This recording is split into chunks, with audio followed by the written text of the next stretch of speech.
साधु साधु साधु साधु साधु।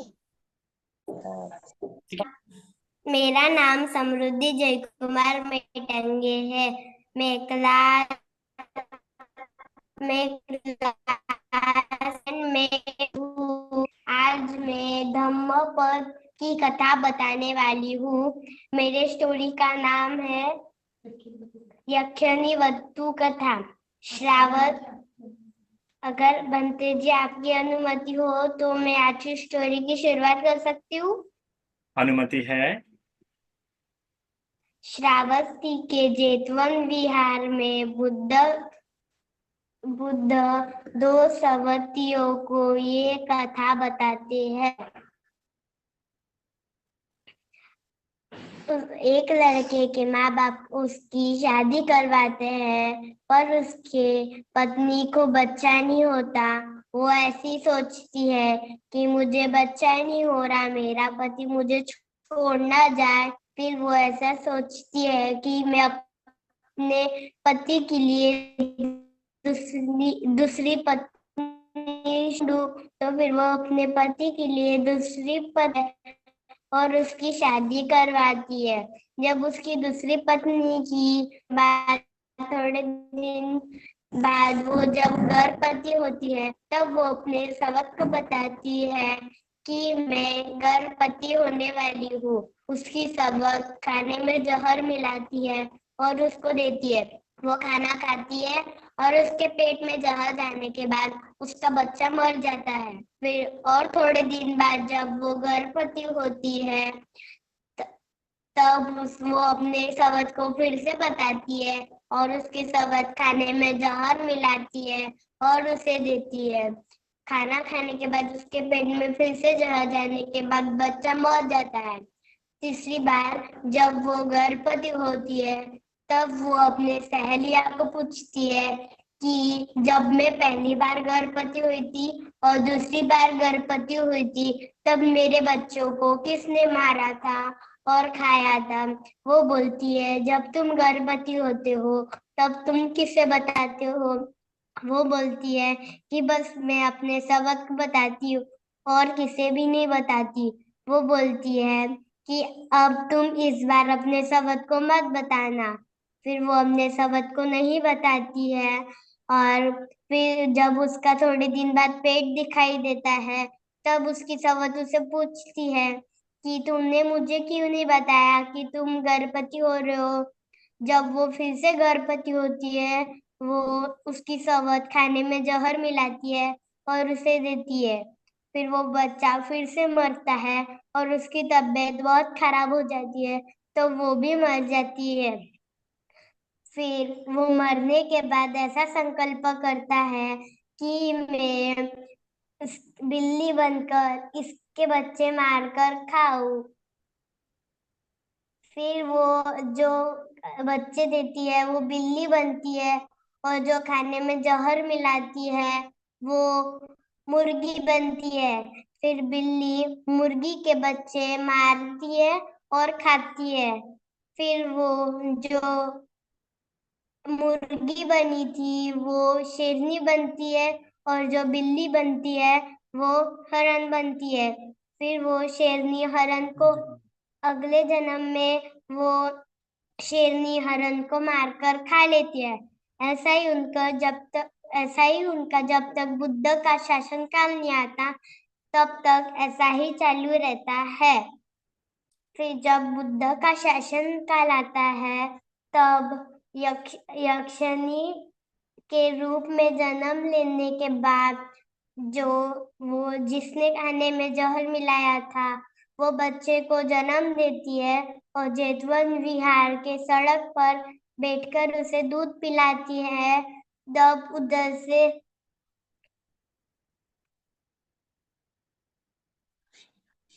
यक्षिणी आती है और उसके पीछे वो देखती है और फिर वो भागती है।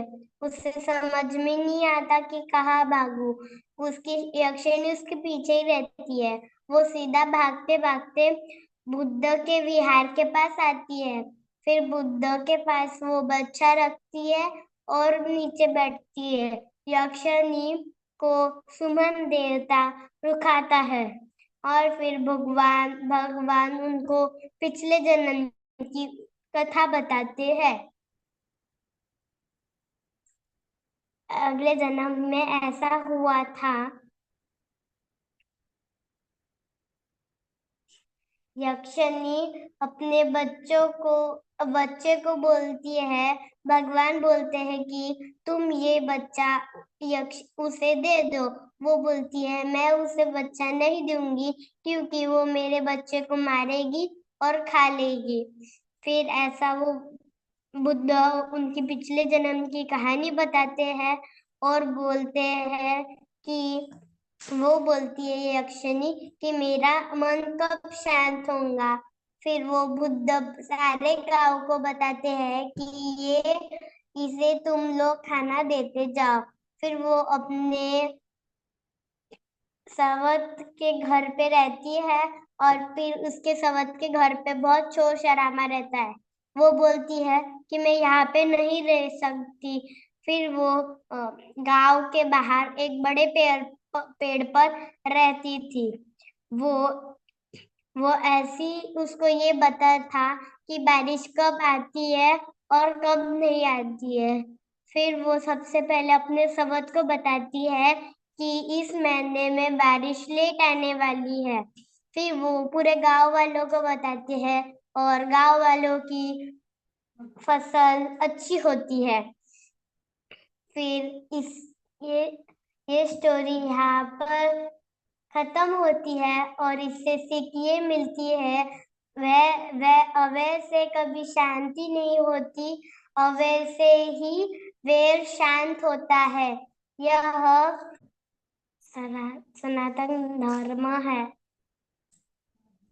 साधु साधु साधु। साधु साधु साधु साधु साधु। लगता है बाकियों को कहानी अच्छी नहीं लगी। साधु साधु साधु साधु साधु साधु साधु साधु साधु साधु साधु साधु साधु। साधु ये बहुत बड़ा शब्द है बच्चों, इसलिए साधु बोलने में कभी भी आगे सोचना नहीं चाहिए। जहां बुद्ध का शब्द सुन लिया, जहां भिक्षु संघ के बारे में सुन लिया, जहां धम्म की कोई बात सुन ली, वहां तो साधुवाद निकलना ही चाहिए। क्योंकि बुद्ध हमेशा सुंदर थे, सुंदर है, सुंदर रहेंगे। उनमें हमेशा अच्छी बातें थी, अच्छी बातें है और अच्छी बातें रहेंगी। उसी प्रकार धम्म हमेशा से अच्छा था, अच्छा है, अच्छा रहेगा। और उसी प्रकार भिक्षु संघ हमेशा से पूजनीय था, पूजनीय है, पूजनीय रहेगा। ये तीनों बातें पूजनीय है। इसीलिए भी इनका जब भी कभी शब्द निकले, जब भी कोई वर्णन हो हमारे वचन से, हमारे मुख से, हमेशा साधुवाद निकलना ही चाहिए, क्योंकि उत्तम है। इससे कल्याण ही होना है। बुद्ध उत्पन्न हो, बुद्ध शासन उत्पन्न हो, तो ऐसा हो ही नहीं सकता कि बुद्ध शासन द्वारा किसी का अहित हो। बुद्ध के शासन से कभी भी किसी का अहित नहीं हो सकता। जिस भी राष्ट्र में, जिस भी देश में गया है, उससे बुद्ध शासन से ही कल्याण ही हुआ। इसलिए हमें साधुवाद देना ही चाहिए। तो इतनी सुंदर कहानी हमें बताई गई। उस कहानी में हमें एक यक्षिणी के बारे में बताया गया। यक्षिणी मतलब क्या होता है बच्चों? यक्षिणी मतलब ऐसा दुष्ट राक्षस। राक्षस, सामान्य राक्षस वगैरह बोलते हैं। पर वो पहले से राक्षस थी क्या? नहीं। वो राक्षस कैसे बनी? वो राक्षस अपने बुरे हैबिट्स, बुरे बिहेवियर, बुरे इच्छाओं के कारण बने। देखो, अगर हम में भी ऐसे बुरी इच्छाएं होंगी, हमारा भी ऐसा बुरा बिहेवियर होगा, बुरे हैबिट्स होंगी, तो हम भी क्या बनेंगे? आगे जाके राक्षस बनेंगे। अगर आप बनना चाहते हैं राक्षस, क्या बनना चाहते हैं यक्ष?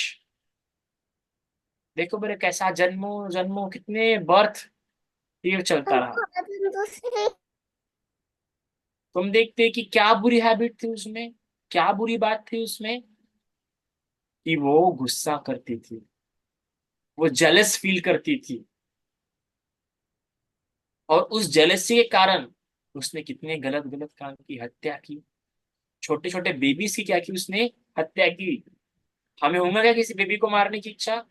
हम बेबीज को देखते बराबर, छोटे बच्चों को देखते बराबर कितना एकदम हैप्पी फील करते हैं, इसे लाड करना चाहिए। कितना क्यूट है, कितना सुंदर है। ऐसा लगता है ना, उस लाड़ करने की इच्छा होती है, मारने की इच्छा होती है कि नहीं। और उसको देखो, उस यक्षिणी को, उस राक्षस को कैसा मारने की इच्छा हुई। तो क्यों मारने की इच्छा हुई उसको? सिर्फ यही एक कारण था कि वो उसके मन में द्वेष, हेटनेस, जलसी मन में उत्पन्न हो। और वही हेटनेस अगर हमारे मन में उत्पन्न हो तो हम भी वैसा करेंगे, हमसे वैसा हो जाएगा। कोई अंतर नहीं है। जिस किसी अगर अच्छे इंसान में भी हेटनेस, अच्छे इंसान में भी जलसी, गुस्सा, क्रोध, द्वेष, घृणा भाव उत्पन्न हो गया, तो वो जो हरकतें उस राक्षस ने की, उस यक्ष ने किया, वो हरकतें हम भी करेंगे, वो हरकतें हमसे भी हो सकती है। क्या अंतर है उसमें और हमें? उसमें और हमने सिर्फ एक ही बात का अंतर है कि हमें वो क्रोध, वो द्वेष, वो ईर्ष्या, वो हेटनेस, वो जेलेसी उस व्यक्ति को लेके मन में उत्पन्न नहीं है। अगर हमें भी हो गई तो हम भी वैसा करें। तो आपके फ्रेंड के साथ भी ऐसी कई सारी अच्छी बातें होती होंगी ना। अगर उसको देख के आपके मन में गुस्सा आता होगा, जलस फील होती होंगी, है ना, अगर आपको ऐसा लगता होगा नहीं मैंने ही करना चाहिए, मेरा कॉपी नहीं करना चाहिए किसी ने, तो ये आपकी जेलसी है, ये आपका हेटनेस है। मन में कभी ऐसा थॉट मत आने दो कि नहीं मेरा किसी ने कॉपी नहीं करना चाहिए, मैं यूनिक होना चाहिए, मेरी हर बात यूनिक होनी चाहिए। अगर ऐसे विचार आपके मन में उत्पन्न हो रहा है तो बस आप में छोटे पैमाने पे या बड़े पैमाने पे आप में द्वेष उत्पन्न हो रहा है, आप में जेलेसी उत्पन्न हो रही है, आपका ईगो ही स्ट्रांग हो रहा है। और इससे क्या होंगी, आपकी दृष्टि, मिथ्या दृष्टि मजबूत होंगी, रॉन्ग व्यूज, रॉन्ग पर्सपेक्टिव, आप फिर हर चीज गलत तरीके से देखेंगे। दिखे मतलब क्या, देखना। तो अगर आप ऐसा बोल दोगे नहीं मेरा ही होना चाहिए, मेरे को ही सबने रिकॉग्नाइज करना चाहिए, मुझे ही सबने पहचानना चाहिए, मुझे ही मेरा हर चीज यूनिक होना चाहिए, मेरा किसी ने कॉपी नहीं करना चाहिए, मैं कर रहा हूं तो तुम क्यों ऐसा करो, तुम कुछ और करो, ऐसे अगर आपके थॉट्स है तो धीरे धीरे आपका देखने का जो दृष्टिकोण है, देखना तरीका जो दूसरे को, वो भी वैसा होते जाएंगे। आप अलग ही तरीके से सोचेंगे, आपका सिर्फ हेटनेस वगैरह ही मजबूत होगा, फिर आपको छोटी बातों पे गुस्सा आएगा, फिर वो इंसान कुछ भी क्यों ना बोलेंगे, आपको कितनी भी अच्छी बात क्यों ना समझाएंगे आपको, आप बोलोगे नहीं नहीं नहीं नहीं नहीं नहीं, उसकी बात सुनना ही पसंद नहीं करोगे, आपको गुस्सा आना ही शुरू हो जाएगा, आप खुद ब खुद अपना स्वभाव वैसा बनाते जाओगे। और ये सब किस कारण हो रहा है? सिर्फ वो एक चीज के कारण, हमारे मन में क्या उत्पन्न हो रहा है, द्वेष, हेटनेस, जेलसी। इसलिए इस बात को देखो, देखो उस चीज के कारण उस शख्स ने कितना गलत की। फिर वो घर झगड़ा खत्म कैसे हुआ, देखा ना हमने, कितना लंबे समय तक वो झगड़ा चलता रहा, जन्मों जन्म, रुका ही नहीं कहीं। इसने ऐसा किया, फिर उसने वैसा किया, फिर उसने ऐसा किया, फिर इसने ऐसा किया। ऐसा ही होता है। जो इंसान बोलता है कि नहीं नहीं नहीं नहीं नहीं, पहले मेरे को ऐसा दो, पहले मेरे को वैसा करो, मेरे पर ऐसा करो, फिर दूसरा इंसान नहीं बोलेगा ना कि हाँ हाँ मेरे को भी चाहिए, फिर तो ये कहीं रुकेगा ही नहीं, किसी एक को रुकना पड़ेगा, किसी एक को रुकना पड़ेगा। और जो रोकता है, आप ऐसा बोल नहीं सकते कि मैं ही क्यों करूं, वो ही क्यों करे, इसका तो स्टार्टिंग नहीं है। जो इंसान सामने वाले से ऐसा अपेक्षा करता हूँ कि नहीं सामने रुक जाना चाहिए, उस इंसान का बैर, उस इंसान का द्वेष, हेटनेस कभी नहीं रुक सकता। मेरे खुद के जीवन में ऐसे कई सारे लोग मैंने देखे हैं। मैंने खुद के जीवन में से लोग देखे हैं कि जब भी मैं उन्हें कुछ कुछ बोलता हूँ, चलो बाबा यहाँ चलना है, तो बोलते नहीं नहीं नहीं, मैं क्यों आऊँ, छोड़ो छोड़ो भाई। फिर उनको बोलता चलो मेरा ये काम कर दो, नहीं नहीं मुझे ये दो, मुझे वो दो, तो मैं तुम्हारा काम करूंगा पहले। तो ऐसे से तो काम नहीं चलेगा ना, ऐसे से तो चलो ठीक है, हमें ये बात समझने की बहुत बहुत जरूरत है। हमें हमें ये बात समझने की बहुत ज्यादा जरूरत है।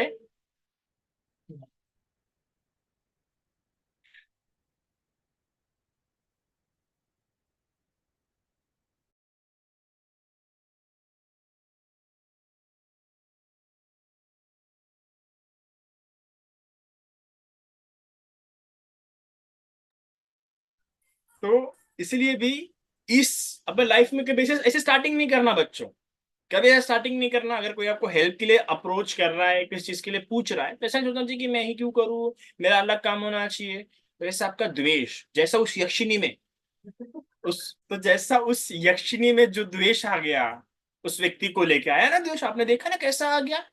जबकि उसी ने लाया उसको, और उसी में द्वेष उत्पन्न हो गया, उसी में वो बैर उत्पन्न हो गया, वही उसका नुकसान करने के पीछे लग गई। क्यों लग गई? क्यों हुआ? क्योंकि ईगो बढ़ रहा था, कोई भी पीछे हटने को तैयार नहीं था। तो ऐसा होता है। तो आपके मन में भी ऐसे थॉट्स आते होंगे, आते तो होंगे ही, सभी के मन में आते हैं, है ना?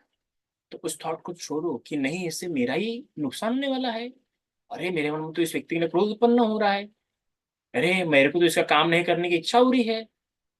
अगर आपको किसी का काम करने की इच्छा नहीं हो रही है, किसी की हेल्प करने की इच्छा नहीं हो रही है, या आप उसके डिमांड में कोई काम, मानिए मुझे ये चाहिए, मुझे वो चाहिए, ऐसा डिमांड कर रहे हैं, है ना?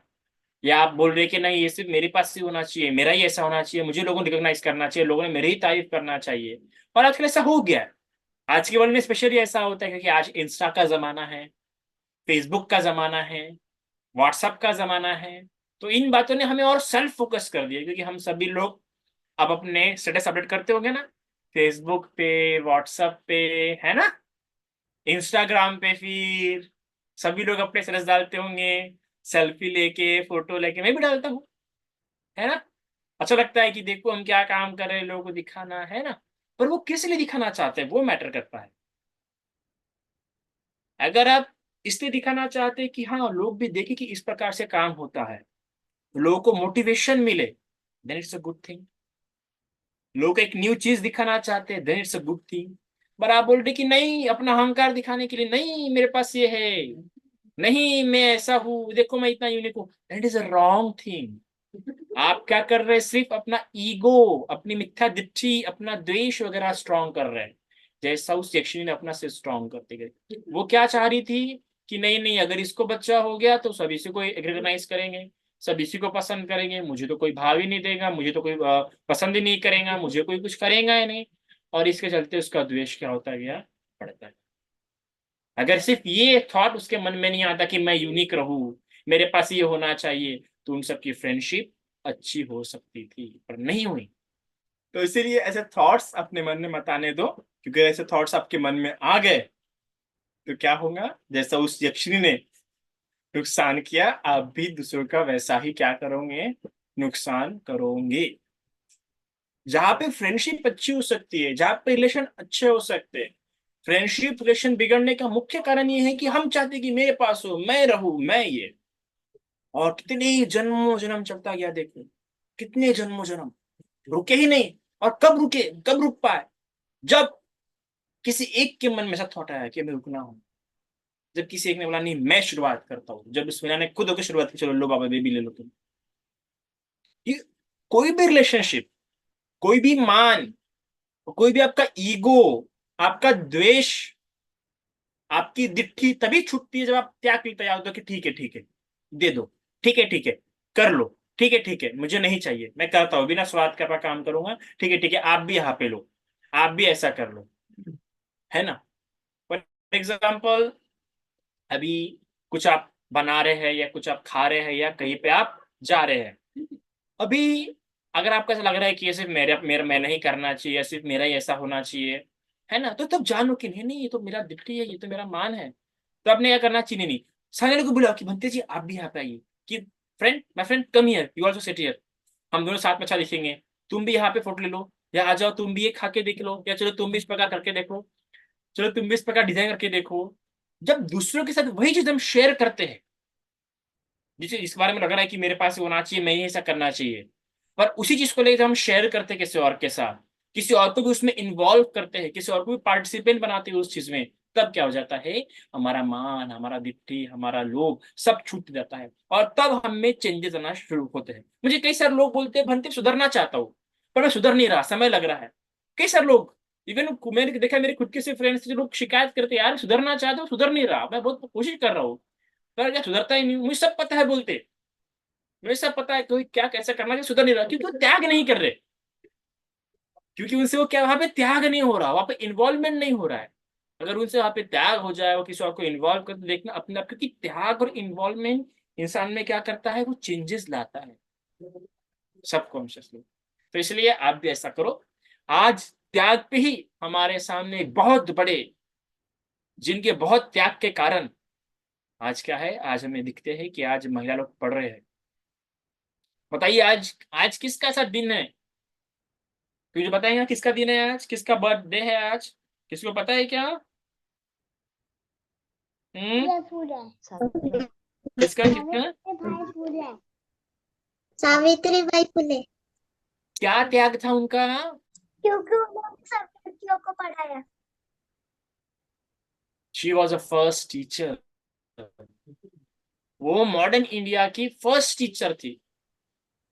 वो भी कौन थी? लेडी टीचर, फीमेल टीचर, महिला शिक्षिका थी। आज जितने भी लेडीज, जितने भी गर्ल्स, जितने भी वुमेन्स, जितने भी फीमेल, जितने भी स्त्रियां, जितनी भी महिलाएं, लड़कियां पढ़ रही होंगी, वो उनके कारण। पर इतना आसान नहीं था। उनका बहुत डेडिकेशन, बहुत त्याग, बहुत समर्पण था, है ना। एक सबसे पहले वो खुद इलिटरेट थे, वो खुद अनपढ़ थे, उनको कुछ नहीं आता था, कैसे क्या बने होंगे। तो उनके हस्बैंड ज्योतिराव फुले, उन्होंने उनको पढ़ाया। उन्होंने पढ़ा, पढ़ते पढ़ते वो पढ़ लिए।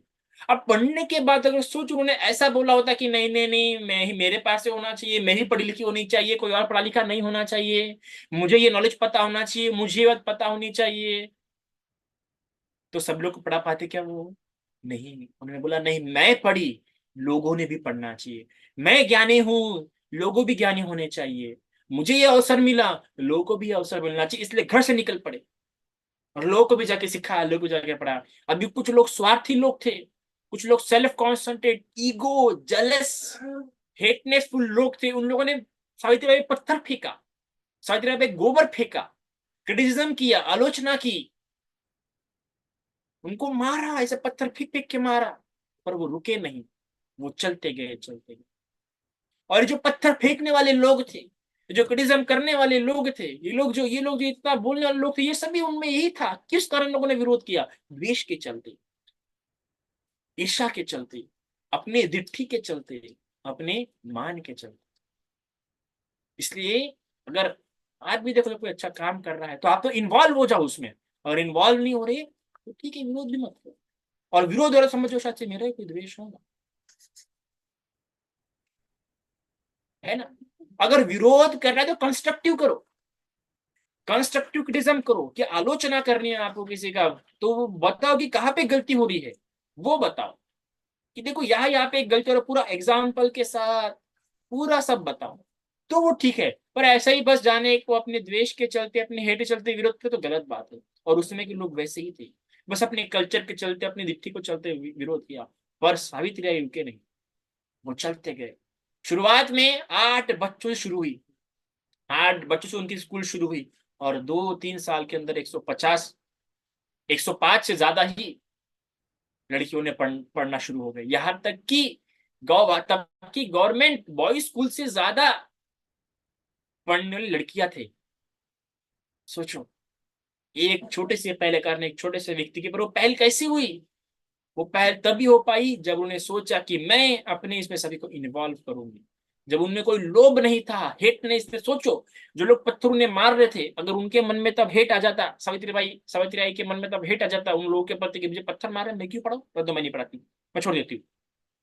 मैं देखा थे, कई सारे लोग देखा है मैंने, किरण तुम मेरा नहीं कर रहे, मैं नहीं करता, नहीं मेरे हेल्प नहीं कर रहे, मैं हेल्प नहीं करता। ऐसे थॉट के कारण कई सारे बातें रुक जाती है, अटक जाती है। ऐसा ही सावित्री ने ऐसा नहीं सोचा। सावित्री अपना काम करते गए, बिना किसी पे दोष लागे, बिना किसी के बारे में सोचे कि इसने ऐसा किया। अरे नहीं, ऐसा नहीं।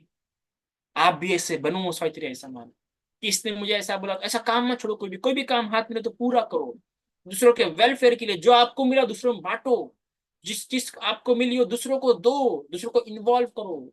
हमें ये सीखना होगा आज के दिन सावित्री के दिन से। एक अच्छा टीचर, एक अच्छा फ्रेंड, एक अच्छा रिवॉल्यूशनिस्ट तभी बनता है जब वो अपनी अच्छी बातों में दूसरों को इन्वॉल्व करता है, जब वो अपनी अच्छी बातें दूसरों के साथ शेयर करता है, अपनी अच्छे थिंग्स जो दूसरों के साथ शेयर करता है। शेयरिंग से ही शुरुआत होती है। तो ये सावित्री से हमें सीखने की बहुत बहुत जरूरत है ना।